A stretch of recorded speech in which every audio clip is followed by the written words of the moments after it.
हम डर गए उनसे, तो हर बार डराएंगे, हर बार धमकाएंगे, वो हमारा शोषण ऐसे ही करते रहे।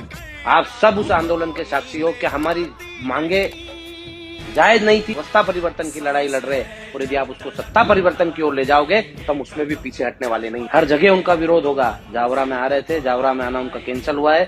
आने वाले समय में भी यदि वो जावरा आएंगे तो हम एक साथ मिलकर उनका विरोध करेंगे और उन्हें बताएंगे कि करनी सैनिकों की ताकत क्या है, कि अभी तक क्षत्रिय जिंदा है और किसी पे अत्याचार या अन्याय नहीं होने देगा। इन्होंने बहुत सारे प्रयास किए हमें तोड़ने के लिए, हमारे संगठन को तोड़ने के लिए, हमारे साथ जुड़े हुए लोगों को तोड़ने के लिए।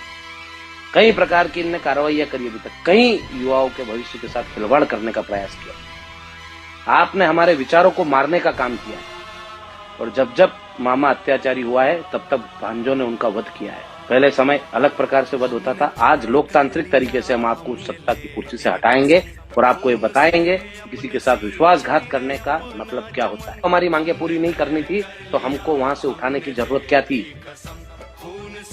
हम मरते तो हम मरते, हमारे साथी हमारा अंतिम संस्कार करते, हमारे परिवार इस बात से दुखी नहीं होता कि इनके साथ विश्वासघात हुआ है। मर जाते तो किसी के तो काम आते, पर आपने हमारी भावनाओं के साथ विश्वासघात किया है, लाखों लोगों की भावनाओं के साथ विश्वासघात, और उस विश्वासघात का जवाब आपको जरूर। शिवराज सिंह जी, और आप अपने आप को किसान पुत्र मानते हो, आप बोलते हो और मन से कि मैं किसान का बेटा हूं, तो किसानों की समस्याओं को समझने के लिए दिल की आवश्यकता होती है और वो आपके पास नहीं है। यदि होता तो आपको किसानों के दर्द का एहसास होता। एक किसान का परिवार उस खेती बाड़ी पे चलता है, तो चाहे खुशी का मौका हो या गम का, किसान अपनी फसल पे निर्भर है, और यदि उसकी फसल बर्बाद होती है तो उसका परिवार और एक पीढ़ी बर्बाद होती है।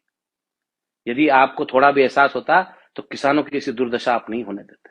तो मैं सभी किसान भाइयों से निवेदन करता हूं कि हमारी लड़ाई जायज है, हम आप सबके लिए लड़ रहे हैं और हम हमारे लिए भी लड़ रहे हैं, क्योंकि हम भी उसी परिवार से हैं।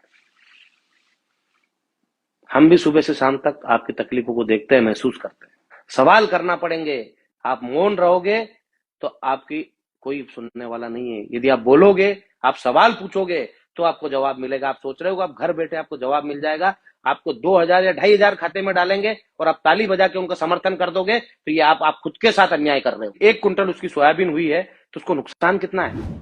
3 कुंटल बीघे का, और मुआवजा देते हो 2500 का। वो भी चुनाव है तो 2500 का दे रहे हो ना, 1000 रुपए में तुम संतुष्ट कर देते हो। खैर, किसान इसको जानता है, उसको समझता है, तो उसको इस सरकार का विरोध करना चाहिए, मुख्यमंत्री जी का विरोध करना चाहिए।